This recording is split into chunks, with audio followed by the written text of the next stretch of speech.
Hello and good morning everyone. I welcome you all at Verse IS. I hope everyone is doing well.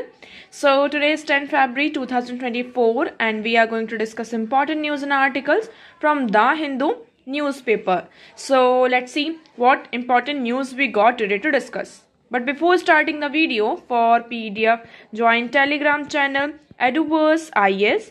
Link आपको description box में provided है. Make sure video को and तक देखें so that सारी important news आपकी यहाँ पर कवर हो. तो चलिए स्टार्ट करते हैं और देखते हैं आज हमें क्या क्या डिस्कस करना है. Okay, so now the first article is Swaminathan Rao चरण सिंह टू गेट भारत रत्न. अब यहाँ पर मिनिस्ट्री ऑफ होम अफेयर्स की तरफ से एक लेटर आया है, आप इस लेटर को देख सकते हैं. इसमें ये कहा जा रहा है कि आपका जो हाईएस्ट सिविलियन अवार्ड होता है जिसे हम भारत रत्न कहते हैं, अब इसके लिए यहाँ पर 3 और नाम क्या किए गए हैं, अनाउंस किए गए हैं कि इन 3 लोगों को और ये मतलब कि भारत रत्न दिया जाएगा. अगर हम बात करते हैं कौन कौन है ये 3 लोग, इनके बारे में आप लोगों को पता होना चाहिए. So doctor MS Swaminathan 7 August 1952 to 28 September 2023 he was a agricultural scientist and agronomist थे. जैसे कि आप सभी को पता है ग्रीन रेवोल्यूशन है ना, ग्रीन रेवोल्यूशन के बारे में किस तरीके से उनका रोल रहा है इंडिया को फूड सेल्फ सफिशिएंट बनाने में, तो इसी के चलते इन्हें भारत रत्न का अवार्ड देने की बात की गई है. Although he is not alive now, ये इनकी यहाँ पर डेथ हो चुकी है. PV नरसिम्हा राव जी के बारे में आप सभी को पता है, ही was the former prime minister of India. कब से कब तक थे, 1991 टू 1996. अब इन्हें यहाँ पर क्यों दिया जा रहा है अवार्ड, क्योंकि देखिए ये 1991 से लेकर 1996 का जो टाइम था, ये टाइम पीरियड क्या था जब इंडिया इकोनॉमिकली यहाँ पर लिबरलाइज हुआ था. हमने LPG रिफॉर्म्स किए थे. सो इनका बहुत बड़ा क्रेडिट था हमारी इंडिया को यहाँ पर लिबरलाइज करने में, ये सारी पॉलिसीज को लेकर आने में. इसलिए इन्हें भी ये मतलब कि इनका नाम भी यहाँ पर इस अवार्ड के लिए अनाउंस किया गया है. नेक्स्ट वन है चौधरी चरण सिंह. इनकी अगर हम बात करते हैं, he was also a former prime minister of India from 1979 to 1980.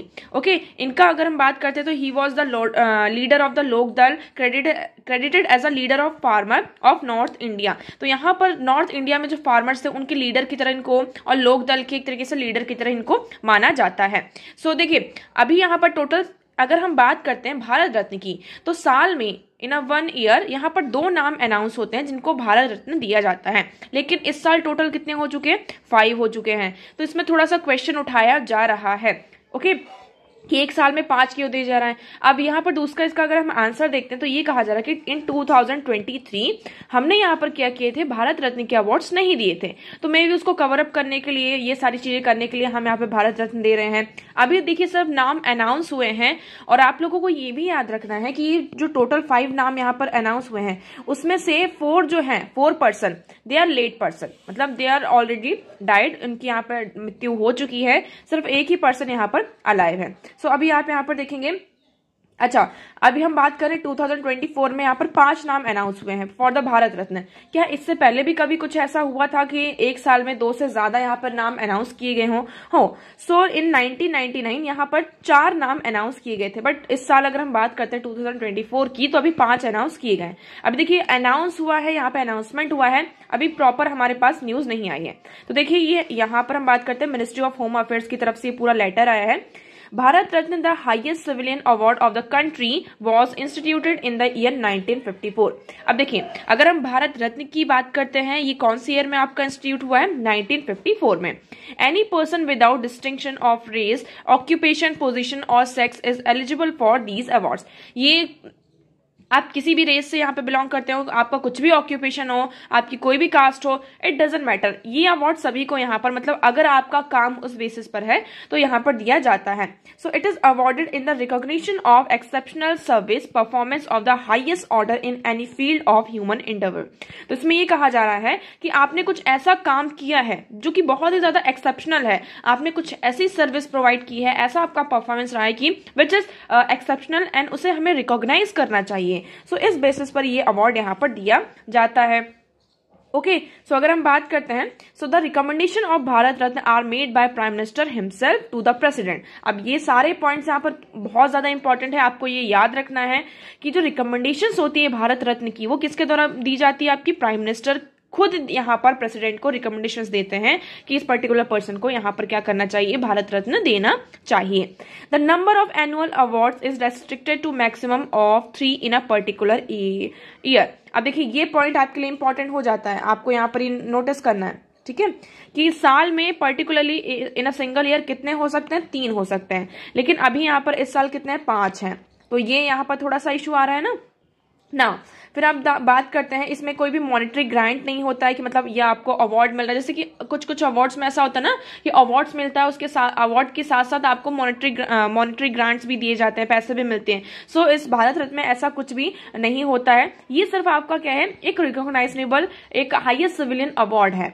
उसके बाद हम बात करते हैं, देखिए जो article 18 sub clause 1 of the constitution है, इस अवार्ड के कारण कोई भी प्रीफिक्स और सफिक्स जो भी रेसिपेंट है, जो भी यहाँ पर जिसने रिसीव किया है इस अवार्ड को, तो उसके नाम के आगे ये नहीं लगेगा कि हाँ ये भारत रत्न अवार्ड ही है, कि कोई सफिक्स या प्रीफिक्स यहाँ पर ऐड किया जाएगा, है ना। विनर यहाँ पर विनर ही रहेगा, बस यहाँ पर आर्टिकल 18 सब क्लॉज 1 के अंदर इसको ऐड नहीं किया जाएगा। सो आई होप आपको ये क्लियर होगा। और यहाँ पर देख लेते हैं, देखिए भारत रत्न के बारे में ये सारी जो अभी हमने इन्फॉर्मेशन पढ़ी है, यही सारी चीजें हैं। उसके बाद भारत रत्न ये इस तरीके से दिखता है, आप लोगों को ये बता दिया जाए।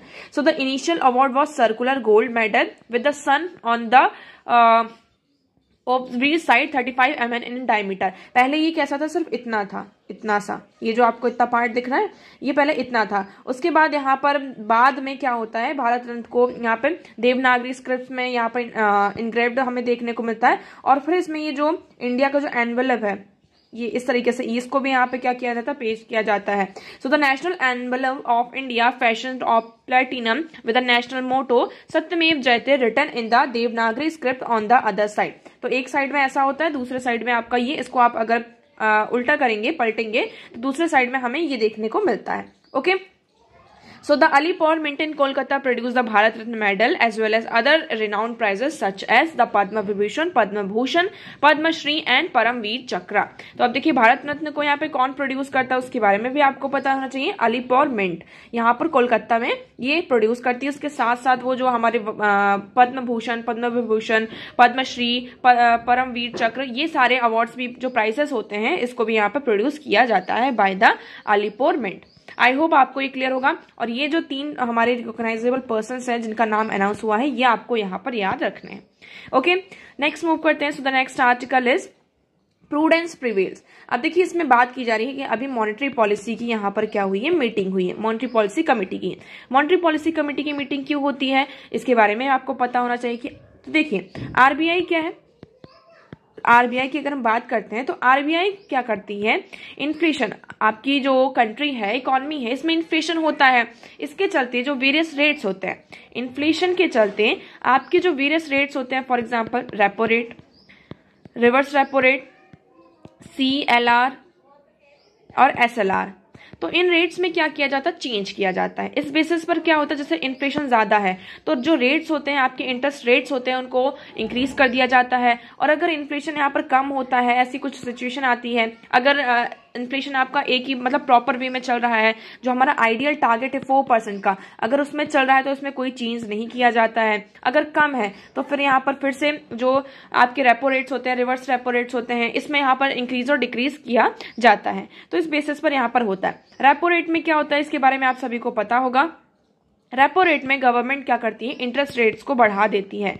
इंटरेस्ट रेट्स को बढ़ा देती है, जैसे कि गवर्नमेंट फॉर एग्जांपल, अगर ये पर्टिकुलर SBI बैंक है, इसको क्या चाहिए, पैसे चाहिए, इसने क्या किया, आरबीआई ने कहा कि ये आप इतने इंटरेस्ट रेट में क्या करिए, पैसे लीजिए। अब देखिए अगर SBI को पैसा महंगा मिलेगा, ज्यादा इंटरेस्ट रेट में मिलेगा, तो SBI से अगर हम लोन लेते हैं तो हमें भी वो भी अपना थोड़ा 1-2% उसमें ऐड करके इंटरेस्ट रेट हाई में देंगे हमें लोन, है ना। तो हम यहाँ पे वेट करते हैं। इससे क्या होता है कि जैसे मार्केट में जो मनी का सप्लाई है वो कम हो जाता है। अगर आप लोन नहीं लेंगे, आपके पास पैसे नहीं रहेंगे, अगर आपके हाथ में पैसे रहते तो आप क्या करते हैं, अंधाधुन यहाँ पे खर्चा करते हैं, एक्सपेंड करते हैं कि हाँ हमें ये भी लेना है, वो भी लेना है, ये भी लेना है, दिस दैट। ओके, बट आपके पास अगर पैसे नहीं है तो आप क्या करेंगे, अरे नहीं अभी हमें ये नहीं लेना है, हमारे पास अभी पैसे नहीं है। ठीक है, तो ऐसा ही गवर्नमेंट क्या करती है, आरबीआई की जो मॉनेटरी पॉलिसी कमेटी होती है, इंटरेस्ट रेट्स बढ़ा देती है। इंटरेस्ट रेट्स बढ़ गए मतलब कि आप क्या करेंगे, जो आपको लोन्स मिलते हैं उसका जो इंटरेस्ट रेट होता है वो ज्यादा हमें मिलता है। तो आप इसका वेट करते हैं कि मे बी आने वाले टाइम पर कुछ दिनों में शायद जो इंटरेस्ट रेट होगा वो कम हो जाएगा और हमें जो यहाँ पर लोन है वो कम पैसों में मिल जाएगा। तो इससे क्या होता है, लोग थोड़ा सा लोन लेना कम कर देते हैं, है ना। हाथ में पैसा कम आया तो मतलब जो उनकी स्पेंडिंग है वो भी यहाँ पर रुक जाती है। और इस तरीके से इन्फ्लेशन को क्या किया जाता है, आपका जो हमारा आइडियल टारगेट है 4%, मैक्सिमम कितना होता है 6% और मिनिमम 2%। तो अगर ये आइडियल टारगेट से अगर हम ज्यादा जाते हैं और कम होता है तो यहाँ पर ये जो रेट्स होते हैं इसमें यहाँ पर आपका क्या किया जाता है, चेंजेस किए जाते हैं। आई होप आपको यहाँ पर ये क्लियर होगा। तो अभी यहाँ पर मॉनेटरी पॉलिसी कमेटी की जो मीटिंग हुई है उन्होंने उसमें जो भी टारगेट्स हैं, जो भी रेट्स हैं, इंटरेस्ट रेट्स हैं, उसको अनचेंज रखा है, उसमें कोई भी चेंज नहीं किया है। ये आपको याद रखना है। ये कहा जा रहा है कि इन्फ्लेशन में जो चेंजेस आ रहे हैं it is because of food inflation.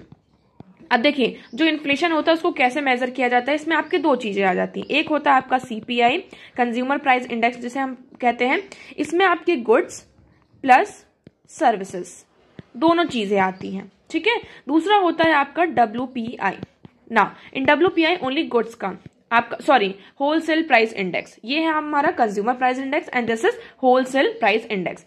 तो अगर कंज्यूमर प्राइस इंडेक्स में क्या होता है, हम देखते हैं कि there is a rise in inflation, इनके इसमें परसेंटेज में राइज हो रहा है। सो मॉनेटरी पॉलिसी कमेटी यहाँ पर एक्शन में आ जाती है और वो फिर स्टार्ट करती है रेट चेंज करना। But we have to remember that in CPI goods and services both things are included, यहाँ पर सारी चीजें इंक्लूड है।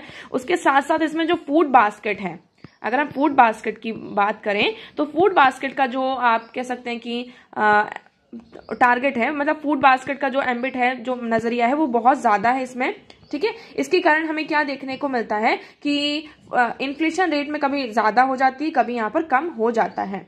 तो इसमें हमें पहले प्रायोरिटाइज करना होगा कि हमें किस पर कितना फोकस करना है। तो आई होप आपको ये क्लियर होगा। अब हम थोड़ा सा मॉनेटरी पॉलिसी कमेटी के बारे में देख लेते हैं।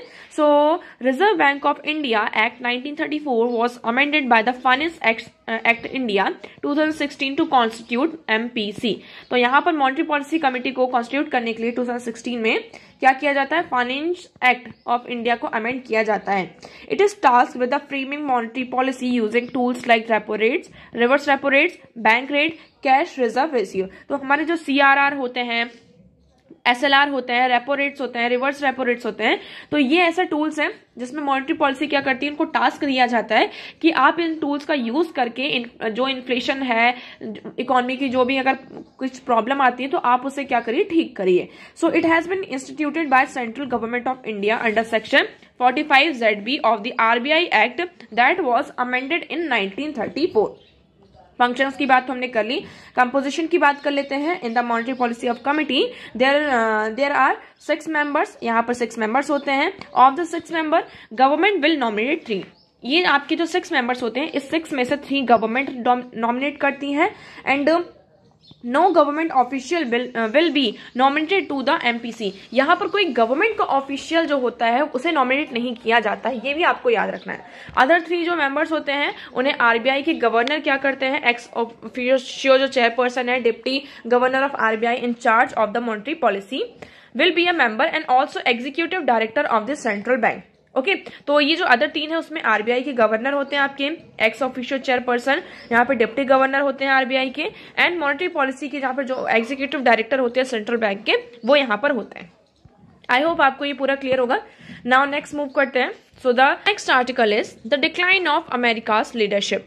अब देखिए इस पूरे आर्टिकल का अगर हम क्रक्स देखें, अगर हम इसका समरी देखते हैं, ओके फर्स्ट ऑफ ऑल इस आर्टिकल में कोई भी आपको फैक्ट देखने को नहीं मिलेगा। दूसरी चीज इसमें ये आपका मीन्स पर्सपेक्टिव से देखें और ये एक एनालिसिस है, यहाँ पर एक एनालिसिस किया गया है, तो आप उस बेसिस पर इस आर्टिकल को यहाँ पर पढ़ सकते हैं। अब देखिए डिक्लाइन ऑफ अमेरिकाज लीडरशिप, आप इस हेडलाइन को देखेंगे और आपको पूरा आर्टिकल क्लियर हो जाएगा। अब देखिए क्या होता है, अमेरिका की लीडरशिप के बारे में बात करते हैं कि अमेरिका का अगर नाम आता है तो सबसे पहले क्या आता है, वैल्यू प्लेटफॉर्म, डेमोक्रेटिक कंट्री, है ना, टेक्नोलॉजिकल पायनियर, ग्लोबल फाइनेंशियल, तो मिलिट्री पावर, है ना। तो अमेरिका की आपकी क्या है, मिलिट्री पावर इतनी स्ट्रांग है, इसका जो पाइवटल पोजीशन है ग्लोबल फाइनेंस में, सिस्टम में, हर जगह आपका क्या चलता है, डॉलर चलता है। टेक्नोलॉजी के मामले में अमेरिका आपका सबसे नंबर है, सबसे आगे है, नंबर 1 में आता है। उसके बाद हम बात करते हैं कभी भी कहीं पर भी अगर वैल्यूज की बात की जाती है तो अमेरिका क्या है, एक डेमोक्रेटिक कंट्री है, है ना। और कहीं पर भी जैसे कि मिलिट्री ने कूप कर दिया, यहाँ पे कोई कम्युनिज्म हो रहा है, सोशलिस्ट हो रहा है, तो यहाँ पर अमेरिका आ जाता है, तुरंत यहाँ पर सैंक्शंस लगा देता है, इम्पोज कर देता है। सो ये सारे आर्ग्यूमेंट्स है। बट धीरे धीरे इसमें ये कहा जा रहा है कि अब धीरे धीरे अमेरिका की जो लीडरशिप है वो डिक्लाइन हो रही है। कैसे डिक्लाइन हो रही? आप पहला एग्जाम्पल लीजिए अफगानिस्तान का। अफगानिस्तान में वहां पर बिना सुलह किए, यहाँ पर चीजों को सही किए बिना ही अफगानिस्तान से अमेरिका ने क्या किया, विड्रॉ कर लिया। ठीक है, यहाँ पर फिर क्या हुआ, आपका जो तालिबान थे उन्होंने कब्जा कर लिया। उसके बाद हम बात करते हैं आपका जो वेस्ट में जो सिचुएशन चल रही है आज के टाइम पर, आप देख ही सकते हैं क्या पोजिशन है यहाँ पर। यहाँ पर दूसरी जगह कौन आ रहा, जिस तरह चाइना आ रहा है, जो ये गैप अमेरिका के द्वारा क्या किया जा रहा है, क्रिएट किया जा रहा है। सो उस गैप को फिल करने के लिए कौन आ रहा है, यहाँ पर चाइना आ रहा है। जैसे कि आप सभी को पता होगा कि सऊदी अरेबिया एंड ईरान के बीच में जो इम्पैक्ट साइन हुआ है, एग्रीमेंट साइन हुआ है, फ्रेंडशिप जो एक्ट साइन हुआ है, इसको किसने मेडिटेट कराया है, आपका चाइना ने कराया है। सो इस आर्टिकल में अगर हम पूरी बात करते हैं कि धीरे धीरे अब क्या हो रहा है, जो अमेरिका की लेजिटिमेसी है वो डिक्लाइन हो रही है, और जो अमेरिका एक गैप क्रिएट कर रहा है, चाइना यहाँ पर इमर्ज होकर आ रहा है, रशिया यहाँ पर इमर्ज होकर आ रहा है। ठीक है, सो ये कंट्रीज यहाँ पर इमर्ज होकर आ रहे हैं जो कि इस गैप को फिल कर रहे हैं। ओके, इसी तरीके से अब देखिए बात होती है जैसे कि अब कई बार क्या होता है कि अमेरिका ने क्या किया था, चाइना के ऊपर सैंक्शंस लगाए। ठीक है, लेकिन चाइना ने भी क्या कर दिया, अमेरिका के ऊपर सैंक्शंस लगा दिए। इसी के चलते यहाँ पर ये पूरा क्वेश्चन चलता है, बहुत सारी चीजों की सप्लाई बंद हो जाती है। सो अमेरिका के जो प्रेसिडेंट होते हैं वो चाइना की विजिट में जाते हैं, फिर यहाँ पे बातचीत होती है, सारी चीजें होती हैं। तो उसके बाद देखिए ये एक मूव है। उसके बाद हम बात करते हैं चाइना और रशिया के बारे में। So determine their authoritarian regime and seek to reshape the international system. अब यहाँ पर आपकी जो वेरियस इंटरनेशनल सिस्टम है, हम WTO की बात करते हैं। ओके, आपके यहाँ पर WTO की बात करते हैं, आपके जितने भी यहाँ पर जितने भी इंटरनेशनल प्लेटफॉर्म्स हैं वहां पर अमेरिका धीरे धीरे क्या कर रहा है, अपने आप को पुल आउट कर रहा है, वहां पर ज्यादा फोकस ही नहीं हो पा रहा है।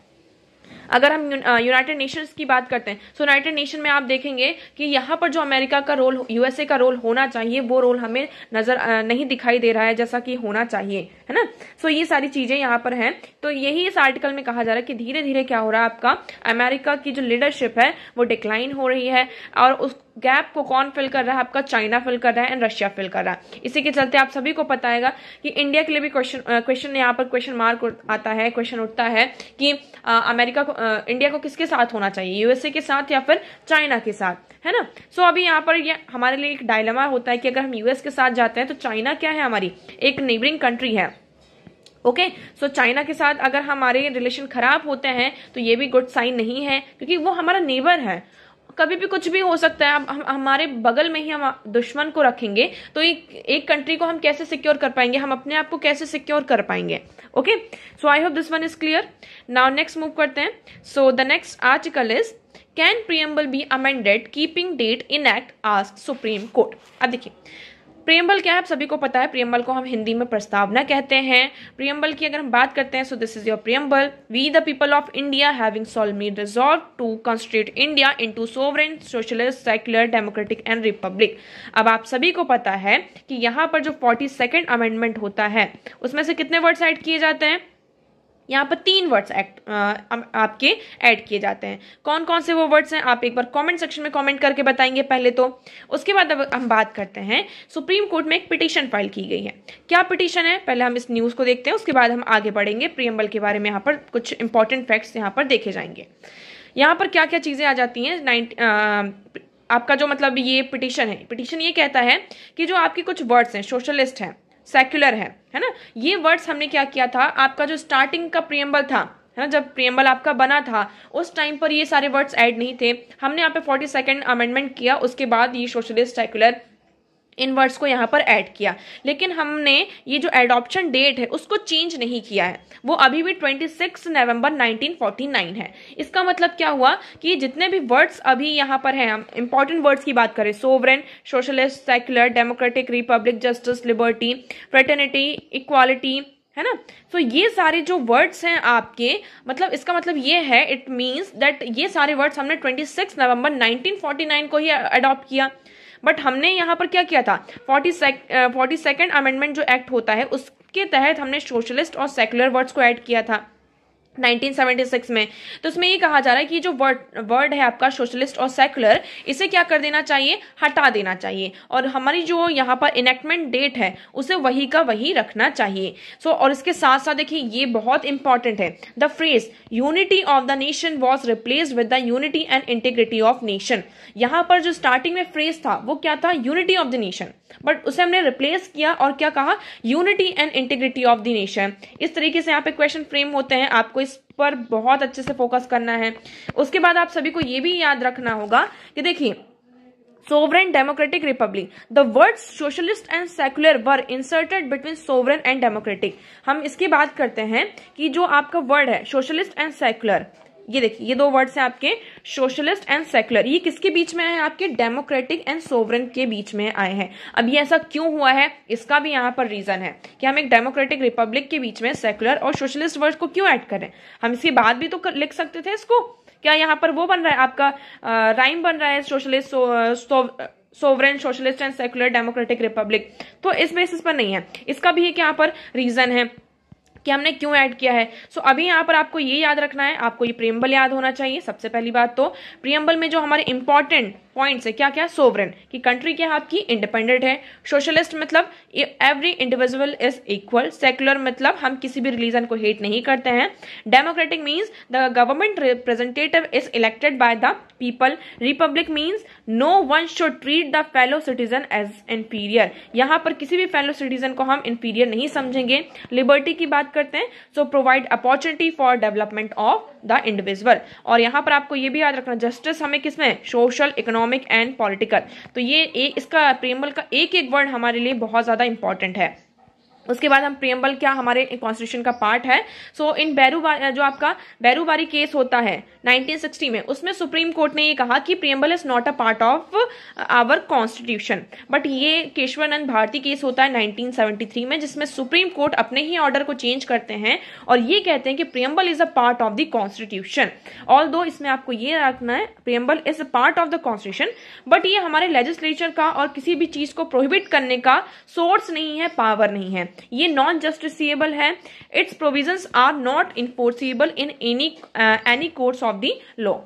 फिर आपकी बात करते हैं प्रीएम्बल और इसकी अमेंडेबिलिटी की, तो ये आपका एक बार आपका अमेंड होता है 42nd कॉन्स्टिट्यूशनल अमेंडमेंट एक्ट 1976 में, जहां पर आपके 3 words socialist, secular and integrity, in 3 words को क्या किया जाता है, ऐड किया जाता है। आई होप आपको ये पूरा क्लियर होगा। नेक्स्ट मूव करते हैं। द नेक्स्ट आर्टिकल, ये आपके लिए थोड़ा सा फैक्ट है, आप इस फैक्ट को याद रखेंगे। India Saudi Arabia joint military exercise, तो इंडिया और सऊदी अरेबिया की जॉइंट मिलिट्री एक्सरसाइज हो रही है। इसका नाम क्या है, सदा तंसीक। आपको ये बस नाम याद रखना कि इंडिया सऊदी अरेबिया की जॉइंट मिलिट्री एक्सरसाइज का नाम क्या है, सदा तनरीक। ओके, देखिए आज के लिए इतना ही। आई होप आपको सारी चीजें यहाँ पर क्लियर होंगी, but still if you have any doubt you can ask in comment section. आज का वीडियो कैसा लगा एक बार कमेंट सेक्शन में जरूर बताइएगा। अगर वीडियो पसंद आया हो तो वीडियो को लाइक करना, चैनल को सब्सक्राइब एंड शेयर करना ना भूलें। So that's for all today. Thank you so much for discussion.